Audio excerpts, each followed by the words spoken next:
तो वेलकम है दोस्तों। इस वीडियो में हम लोग बात करने वाले हैं बीए सेमेस्टर 6 पॉलिटिकल साइंस का एक पेपर, ठीक है, जो कि सेमेस्टर 6 में पूछा जाता है।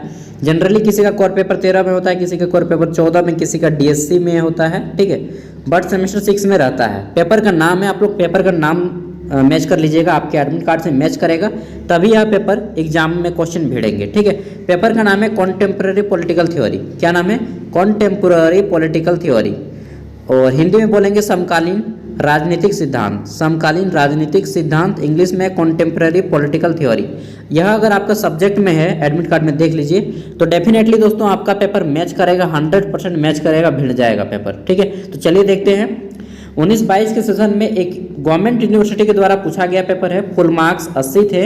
हो सकता है आपके एग्जाम में फुल मार्क्स 100 हो, 70 हो, लेकिन क्वेश्चन सेम आएगा अगर आपका सब्जेक्ट यही है तो, ठीक है। टाइमिंग 3 आवर सभी के लिए होता है ऑल ओवर इंडिया में। अब देख लेते हैं। तो यहाँ पे बोला गया है कि किन्हीं 4 प्रश्नों के उत्तर दें जिसमें से क्वेश्चन नंबर 1 और 2 कंपलसरी है। हो सकता है आपके एग्जाम में इंस्ट्रक्शन अलग आए। सबसे पहले हम लोग देख लेते हैं क्वेश्चन जो है यहाँ पे 10 आपके ऑब्जेक्टिव है, यानी कि वेरी शॉर्ट आंसर टाइप के हैं। इसका हम लोग बोल सकते हैं कि इसका आंसर आपको एक शब्द या एक लाइन में करना है, ठीक है। ये 2 मार्क्स वाले क्वेश्चन है 10।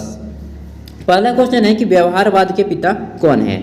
इंग्लिश में है कि who is the father of behaviourism, ठीक है। तो व्यवहारवाद के पिता कहे जाते हैं जेबी वाटसन। कौन कहे जाते हैं? जेबी वाटसन। नोट कर लीजिएगा, ठीक है, वाटसन नहीं वाटसन, सॉरी मैंने बॉल लिख दिया है। और आगे बढ़ेंगे, ठीक है। नेक्स्ट क्वेश्चन है 2 नंबर कि उत्तर व्यवहारवाद का परिचय किसने करवाया, ठीक है। उत्तर व्यवहारवाद का परिचय किसने करवाया? इंग्लिश में है कि हु इंट्रोड्यूस पोस्ट बिहेवियरिज्म, ठीक है। तो उत्तर व्यवहारवाद का परिचय करवा था डेविड ईस्टन ने। किसने? डेविड ईस्टन ने, ठीक है। आगे बढ़े नेक्स्ट क्वेश्चन की ओर।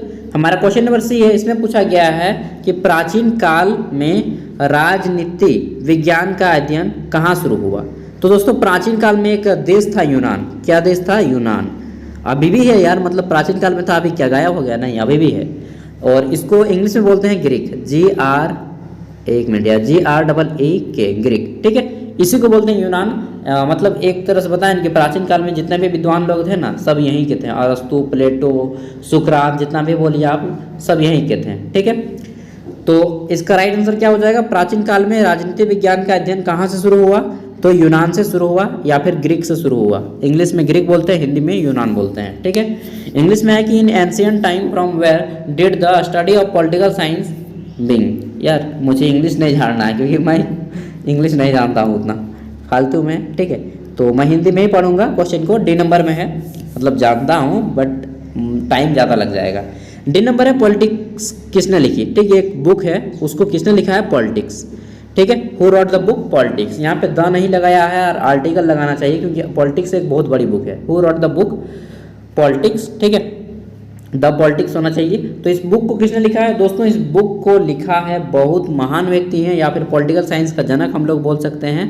कौन है? समझ गए होंगे, अरस्तु। जी हाँ, अरस्तु हैं, ठीक है। द पॉलिटिक्स नामक बुक अरस्तु ने लिखी थी। अरस्तु, ठीक है। इसको इंग्लिश में बोलते हैं एरिस्टोटल। एरिस्टोटल के बहुत सारी शायरी कहानी आपने शुरू होंगी। एक कहानी मुझे याद है कि there was no great genius some touch of madness, ठीक है। यानी कि जो आदमी थोड़ा सा पागल नहीं है ना, क्या बताएं, थोड़ा पागल होना चाहिए, जिद्दी होना चाहिए, हाँ, संयम भी होना चाहिए, बट सभी गुण आदमी में होने चाहिए। और जिसमें सभी गुण उचित मात्रा में है वह बोलते हैं कि एक आप ग्रेट पर्सनालिटी हैं यार, ठीक है। आदमी के सभी, चलिए बताएं, बकवास नहीं करेंगे ज़्यादा। ई नंबर में है कि 2 आधुनिक राजनीतिक सिद्धांतवादी के नाम लिखना है, ठीक है। किन्हीं 2 को पॉलिटिकल थ्योरिस्ट के नाम बताने हैं, पॉलिटिकल साइंटिस्ट के नाम बताने हैं, और आधुनिक यानी कि मॉडर्न टाइम के, ठीक है। तो आप लोग दे सकते हैं, बहुत सारे हैं इसमें। रूसो को दे सकते हैं, फिर दे सकते हैं आप लोग मैकियावेली को दे सकते हैं, हॉब्स को दे सकते हैं, थॉमस हॉब्स को, फिर क्या है एच जे मॉर्गनथाउ को दे सकते हैं। आप लोग के तो नाम याद हो गए होंगे। पॉलिटिकल साइंस मेरा भी ऑनर्स था, तो पॉलिटिकल साइंस से मैं खास तौर से जुड़ा हूँ, MA और BA दोनों से। आगे देख लेते हैं। तो यहाँ पे हमारा क्वेश्चन है F नंबर में कि 2 परंपरावादी राजनीतिक सिद्धांतवादी के नाम लिखे। अब देखिए यहाँ पे परंपरावादी है जिसको इंग्लिश में बोलते हैं ट्रेडिशनल। तो ट्रेडिशनल में दे दीजिए नाम सबसे पहला अरस्तु का, ठीक है, अरस्तु। दूसरा नंबर पे दे दीजिए इसका शिष्य, क्या नाम था उसका? प्लेटो आ जाएंगे, मैकियावेली आ जाएंगे। ठीक है, तो बहुत सारे हैं, आप लोग दो कोई लिखना है। जी नंबर क्वेश्चन देखते हैं। अगर इसमें पूछा गया है राजनीति विज्ञान की विषय वस्तु का केंद्र बिंदु क्या है?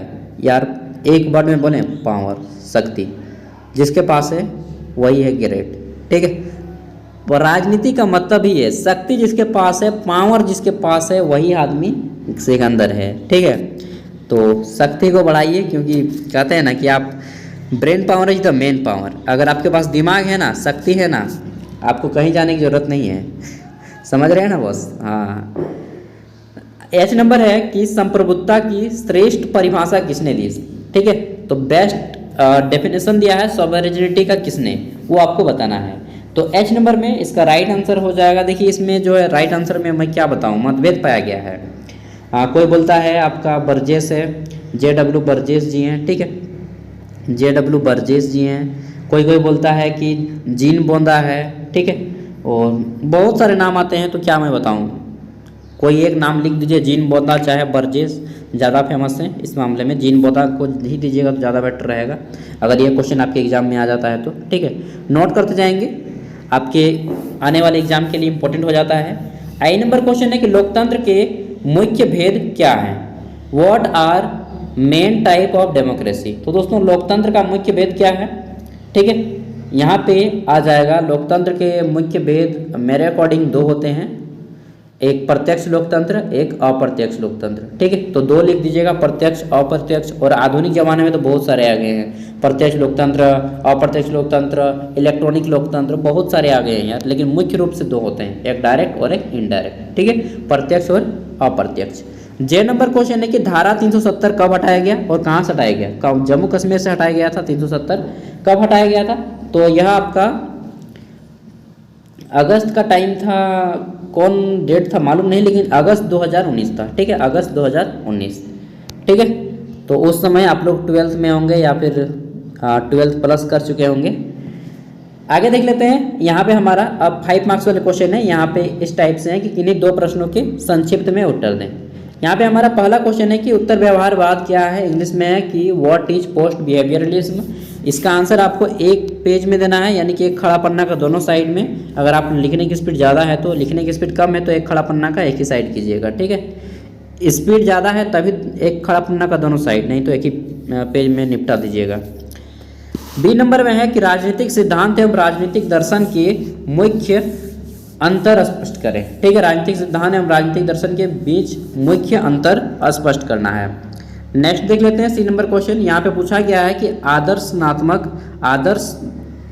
और वैज्ञानिक राजनीतिक सिद्धांत के बीच अंतर स्पष्ट करें। ठीक है, इंग्लिश में है कि explain the difference between normative and scientific political theory. ठीक है, एक नॉर्मल क्या होता है और एक साइंटिफिक तरीका क्या होता है, इसमें आपको प्रत्यक्ष कर देना है। और यहाँ पे है प्रत्यक्ष लोकतंत्र, जिसको अभी मैंने बताया कि डायरेक्ट और इनडायरेक्ट दो होते हैं, उसमें से प्रत्यक्ष लोकतंत्र पूछ दिया है। हो सकता है आपके एग्जाम में अप्रत्यक्ष लोकतंत्र पूछ दे, ये भी हो सकता है। ठीक है, एग्जाम है, कुछ भी हो सकता है यार। और यहाँ पे तो एक यूनिवर्सिटी है, विनोबा भावे यूनिवर्सिटी, वहाँ पे तो मोदी का फोटो आ गया है एक बार में एडमिट कार्ड में। ठीक है, और एक बार क्या होता है, BBMQ नाम का एक यूनिवर्सिटी है धनबाद में। ठीक है, यहाँ पे क्या होता है, एक बार हम लोग के टाइम में ऐश्वर्या राय का फोटो आ गया था। ठीक है, हाल में रियल में तो देख नहीं सकता है, चलो फोटो में ही देख लो यार। ठीक है, तो एडमिट कार्ड में ऐसी गलती होती है, बट कोई नहीं, सब हो जाता है, मेकअप हो जाता है, सुधार लिया जाता है। ठीक है, ये सभी यूनिवर्सिटी की नादानी है या फिर गलतियाँ हैं जो बोलेंगे। 3 नंबर है, यहाँ पे क्वेश्चन है कि राजनीतिक सिद्धांत का अर्थ एवं प्रकृति की विवेचना करें। इंग्लिश में है कि explain the meaning and nature of political theory. ठीक है, और मेरा यार टाइम हो गया पढ़ने का और यहाँ पे आपका वीडियो कंप्लीट नहीं हुआ है। चलिए, और आधा घंटा लग जाएगा मुझे सारा एडिट वगैरह करने में। 4 नंबर क्वेश्चन है कि उत्तर व्यवहारवाद की मुख्य विशेषताओं का वर्णन करें। इंग्लिश में है यह व्यवहारवाद कैसे अलग है, व्यवहारवाद से कैसे अलग है, इसको भी बताना है। इंग्लिश में है कि bring out the main features of post behaviourism, how it is differ या फिर डिफरेंट फ्रॉम बिहेवियरलिज्म। ठीक है, 5 नंबर क्वेश्चन देखिए, इसमें पूछा गया था कि राजनीति के अध्ययन के लिए प्रमुख दृष्टिकोण क्या है? व्यवस्था विश्लेषण दृष्टिकोण का व्याख्या करें। ठीक है, और अगला क्वेश्चन है कि व्यवहारवाद की मूल प्रस्तावों का आलोचनात्मक परीक्षण करें। इंग्लिश में है कि critically examine the basic postulates of behaviouralism. 7 number question देखिए, इसमें पूछा गया है कि लोकतंत्र की परिभाषा दें। अरे यार, और एक क्वेश्चन है, लोकतंत्र की परिभाषा दें, लोकतंत्र की बहुलवादी धारणा का परीक्षण करें। इंग्लिश में है कि define democracy, examine pluralistic view of democracy. 7 number question है कि प्रजातंत्र में मीडिया की भूमिका का आलोचनात्मक परीक्षण करें। इंग्लिश में है कि critically examine the role of media and democracy. तो दोस्तों इस तरह से पेपर जो है आपका आएगा एग्जाम में। ठीक है, मैं ये नहीं बोल रहा हूँ कि सभी क्वेश्चन मैच करेंगे, हाँ कुछ क्वेश्चन जरूर मैच करेंगे, और पेपर जो है इसी टाइप से आएगा आपके भी एग्जाम में कॉन्टेम्प्रेरी पॉलिटिकल थ्योरी में। ठीक है, तो ऑल द बेस्ट, अच्छे से एग्जाम दीजिए आप सभी लोगों को। और इसके बाद कोर पेपर 14 का भी मैं जल्दी अपलोड कर दूंगा।